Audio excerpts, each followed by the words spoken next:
Differentiation of inverse trigonometric functions. The basic rules for differentiating trigonometric functions are in the booklet of formulae and tables on page 25, but they are shown only for x over a. This is ideal for functions such as sine inverse x over 4, but not for sine inverse 5x or sine inverse 3 over x. For more complex functions, use the chain rule. Replace a with 1, x with u, and multiply by du dx. So on page 25, here's our basic rules. So f of x is sine inverse x over a. The derivative is 1 over root a squared minus x squared. Tan inverse is x over a. The derivative is a over a squared plus x squared. So then using the chain rule, if f of u is sine inverse u, then the derivative is going to be f prime u multiplied by du dx. So 1 over root 1 minus u squared multiplied by du dx, the derivative of u.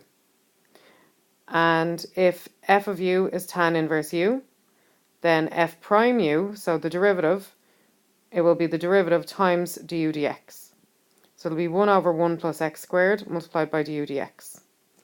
Note the derivative of cos inverse u is not in the syllabus. If y equals tan inverse x over 1 plus x, show that dy dx equals 1 over 2x squared plus 2x plus 1, where x cannot be equal to minus 1.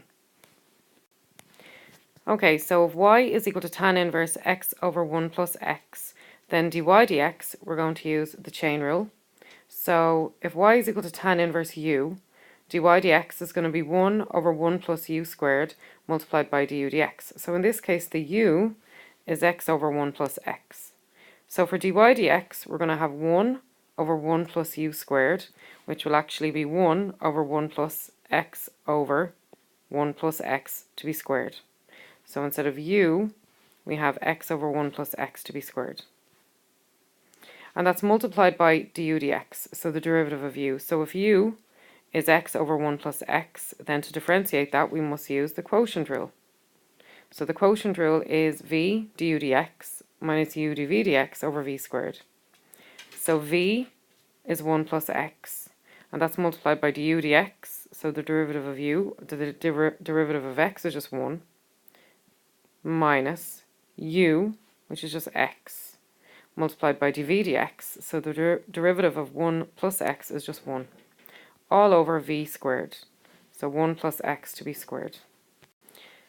So next we change x over 1 plus x to be squared to be x squared over 1 plus x to be squared. So we're applying the squared to the numerator and the denominator. Then 1 times 1 is 1, x times 1 is x, and minus times x times 1 is minus x. So we have 1 over 1 plus x squared over 1 plus x to be squared. So we have a fraction inside of a fraction. So we want to tidy that up. So since our denominator of the fraction inside the fraction is 1 plus x to be squared, we're going to multiply the top and bottom of that first fraction by 1 plus x to be squared. And that will get rid of the fraction inside the fraction. So multiplying the top, so multiplying 1 by 1 plus x to be squared, we just get 1 plus x to be squared.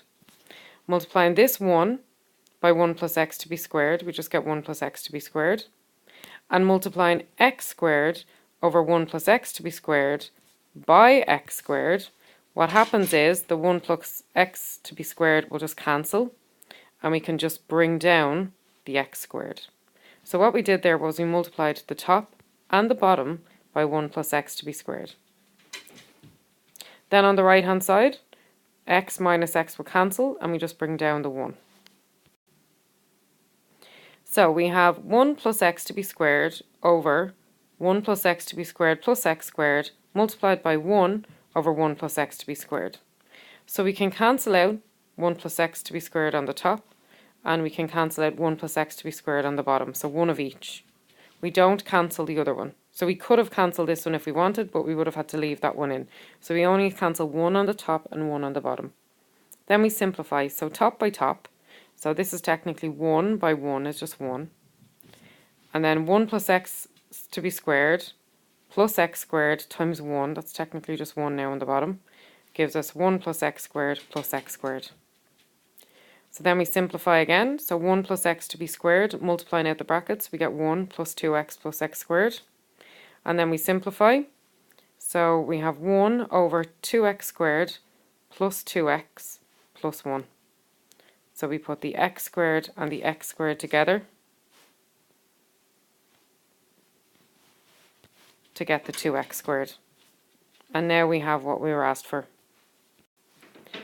Given y equals sine inverse 3x minus 1, calculate the value of dy dx at x is equal to a third. Okay, so y is equal to sine inverse 3x minus 1. So we're going to have to use the chain rule to differentiate. So the chain rule states that if y is equal to sine inverse u, then dy dx is going to be 1 over root 1 minus u squared multiplied by du dx. And in this case, the u is 3x minus 1. So we have 1 over root 1 minus u squared becomes 1 over root 1 minus 3x minus 1 to be squared. We multiply that by du dx, the derivative of u. If u is 3x minus 1, the derivative is 3. So 3 is really 3 over 1. So we do top by top, bottom by bottom. 1 by 3 is 3. And root 1 minus 3x minus 1 to be squared times 1 is root 1 minus 3x minus 1 to be squared. So now we have our derivative, but we want to know the value of the derivative at x is equal to a third. So we swap any x's for a set of brackets, and into the brackets we put a third. So we end up with 3 over root 1 minus 1 to be squared. So 1 minus 1 is 0, so 0 squared is just 0. So we end up with 3 over root 1, which is just equal to 3, because the square root of 1 is 1. So it's 3 over 1, which is 3.